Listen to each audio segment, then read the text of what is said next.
नमस्कार। स्वागत है आप सभी का आज के इस वीडियो में। दोस्तों, मेरा नाम डॉक्टर दिनेश है और आज मैं आपसे बात करूंगा एक ऐसी बीमारी के बारे में जो कि दुनिया भर के अंदर नियर अबाउट 280 से लेकर 330 मिलियन लोगों को प्रभावित करती है।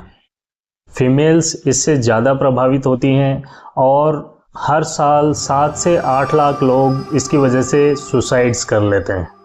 अगर आप समझ पा रहे हैं तो मैं बात कर रहा हूं डिप्रेशन के बारे में।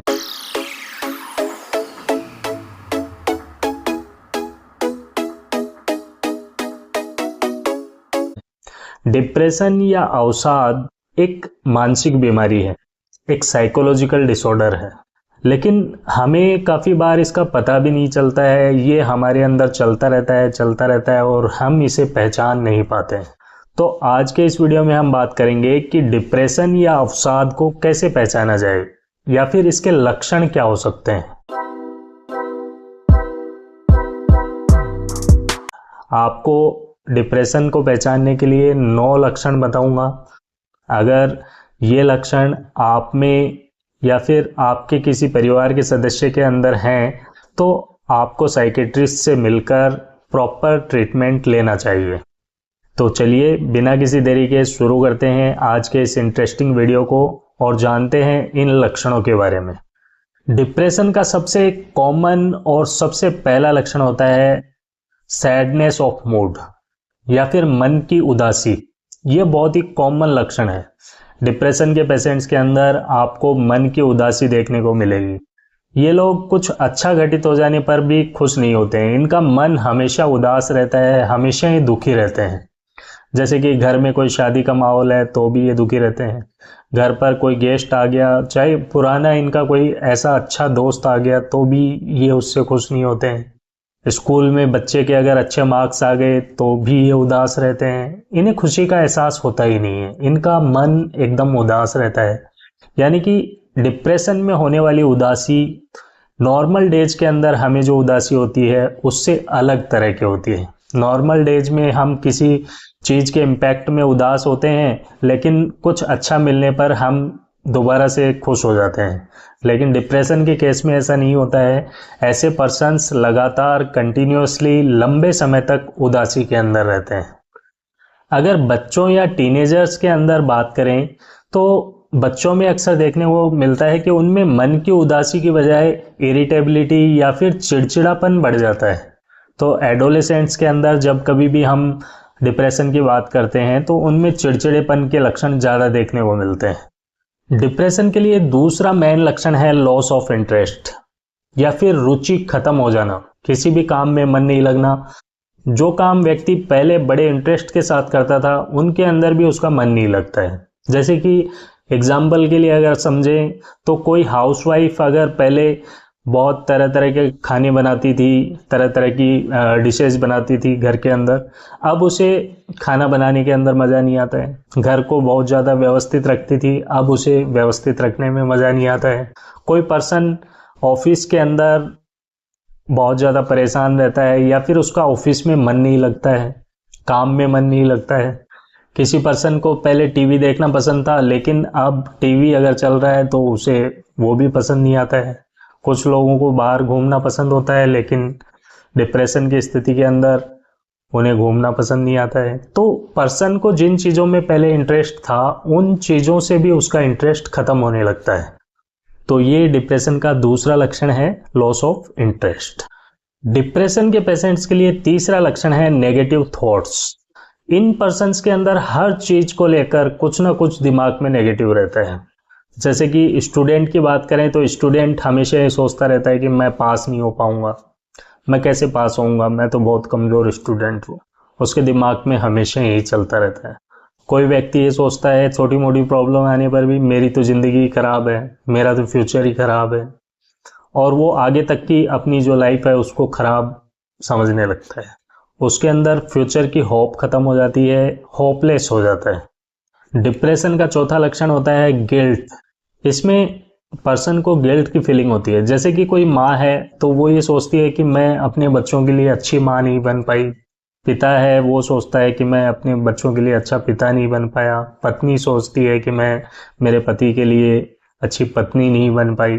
इस तरह के विचार उनके दिमाग में आते हैं। भले ही ऐसा कुछ न हो, वो पर्सन्स जो उनके फैमिली मेंबर्स हैं, अगर वो उन्हें कह भी दें कि नहीं ऐसा कुछ नहीं है, आपने हमारे लिए बहुत कुछ किया है, तो भी उनके दिमाग में ये थॉट्स चलते रहते हैं। वो अपने आप को जिम्मेदार ठहराते रहते हैं हर चीज़ के लिए और उन्हें हमेशा गिल्ट की फीलिंग होती है। पांचवा लक्षण है डिप्रेशन का, एनर्जी लॉस।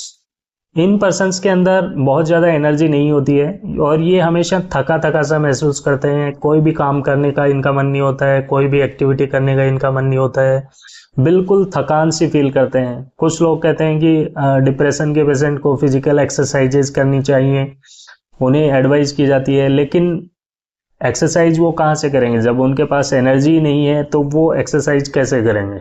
तो डिप्रेशन के पेशेंट्स के अंदर एक मेन फीचर ये भी होता है कि उनके अंदर एनर्जी लॉस हो जाता है। छठा इसका लक्षण है कंसंट्रेशन की कमी। कंसंट्रेशन या फिर फोकस की कमी की वजह से इन पर्सन्स की परफॉर्मेंस बिगड़ने लगती है, काम में गलतियां बढ़ने लगती हैं। अगर कोई स्टूडेंट है तो उसकी स्कूल की परफॉर्मेंस बिगड़ जाती है, क्योंकि ये पर्सन्स प्रॉपरली किसी भी काम के अंदर, किसी भी चीज़ के अंदर कॉन्सेंट्रेट नहीं कर पाते हैं और इनका फोकस नहीं होता है कोई काम के अंदर, तो ओवरऑल इनकी परफॉर्मेंस जो है वो बिगड़ जाती है। सातवां इसका लक्षण है कि मोस्ट ऑफ जो डिप्रेशन के पेशेंट्स होते हैं उनको भूख कम लगती है, भूख में कमी आ जाती है, जिसकी वजह से कंटिन्यूअसली उनका वेट लॉस होता जाता है। और एक स्मॉल प्रोपोर्शन के अंदर इसका उल्टा भी होता है कि कुछ डिप्रेशन के पेशेंट्स के अंदर, बहुत कम लोगों के अंदर भूख ज़्यादा लगती है और उनके अंदर वेट गेन होता है। आठवां इसका लक्षण है नींद की कमी। डिप्रेशन के पेशेंट्स को ज़्यादातर रात को नींद नहीं आती है। कुछ लोगों को अगर रात को नींद भी आती है तो सुबह जल्दी नींद खुल जाती है। जैसे कि कोई पर्सन अगर सुबह 6 बजे उठना चाह रहा था तो उसकी नींद 3 बजे ही खुल गई। अब वो 3 बजे से लेकर और 6-7 बजे तक बिस्तर में लेटा हुआ है, उसको नींद नहीं आ रही है, दिमाग के अंदर नेगेटिव थॉट्स चल रहे हैं। तो ऐसा पर्सन जो है वो बहुत ज़्यादा परेशान हो जाता है। डिप्रेशन का 9th और सबसे मोस्ट डेंजरस जो लक्षण है वो है सुसाइडल थॉट्स। डिप्रेशन में सुसाइडल थॉट्स का आना एक इमरजेंसी माना जाता है। डिप्रेशन में न केवल सुसाइडल थॉट्स आते हैं, बल्कि स्टडीज ये बताती हैं कि 10 से 15% लोग जिनके अंदर सुसाइडल थॉट्स आए हैं वो एक्चुअल में सुसाइड अटेम्प्ट कर भी लेते हैं। तो अगर इस तरह के लक्षण किसी पर्सन के अंदर आते हैं तो उसे इमरजेंसी मानते हुए साइकेट्रिस्ट की सलाह ज़रूर लेनी चाहिए। साइकेट्रिस्ट अक्सर इस चीज़ को इमरजेंसी के तौर पर लेते हैं और ऐसे पर्सन्स को ज़्यादातर हॉस्पिटल के अंदर भर्ती किया जाता है।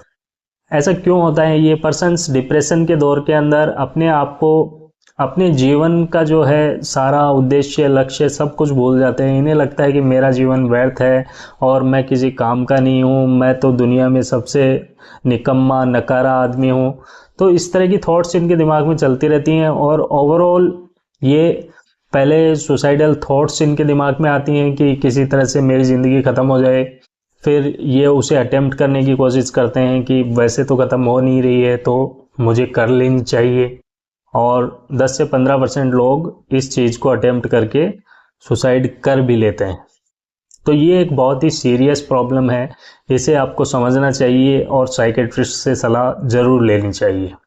अब अगर ऐसा नहीं है कि ये 9 लक्षण आपके अंदर दिखाई दें तो आप डिप्रेशन के मरीज हो गए।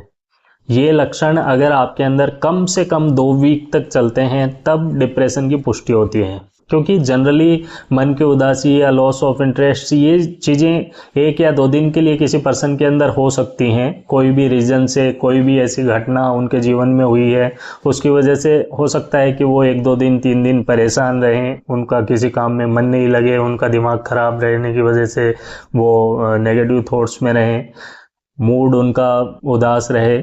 लेकिन अगर ये लक्षण 2 वीक से ज़्यादा टाइम तक रहते हैं, जो 9 लक्षण मैंने बताए हैं, तो ये डिप्रेशन का पूरा संकेत है। अगर ऐसा किसी पर्सन के अंदर, आपके अंदर या आपके किसी फैमिली मेंबर के अंदर आपको लगता है तो एक बार अपने मनोचिकित्सक या साइकेट्रिस्ट की सलाह अवश्य लें। या फिर आप किरण हेल्पलाइन या फिर टेलीमानस जो हेल्पलाइन नंबर्स हैं उनके ऊपर कॉल करके भी अपनी समस्या के बारे में बात कर सकते हैं। तो दोस्तों, आशा करता हूं कि आज के वीडियो से आपने कुछ नया सीखा होगा। अगर हाँ, तो कमेंट बॉक्स में कमेंट करके ज़रूर बताइएगा कि आपके एरिया में कोई ऐसा पर्सन या फिर आपकी फैमिली में कोई ऐसा पर्सन तो नहीं है जो कि डिप्रेशन से जूझ रहा हो और उसे ये पता ही नहीं हो कि वो किसी बीमारी का शिकार है। इसी के साथ आज के वीडियो को यहीं ख़त्म करते हैं। मिलते हैं नेक्स्ट वीडियो में एक नए टॉपिक के साथ। तब तक ध्यान रखिए अपना और अपनों का, स्वस्थ रहिए, हंसते रहिए। धन्यवाद।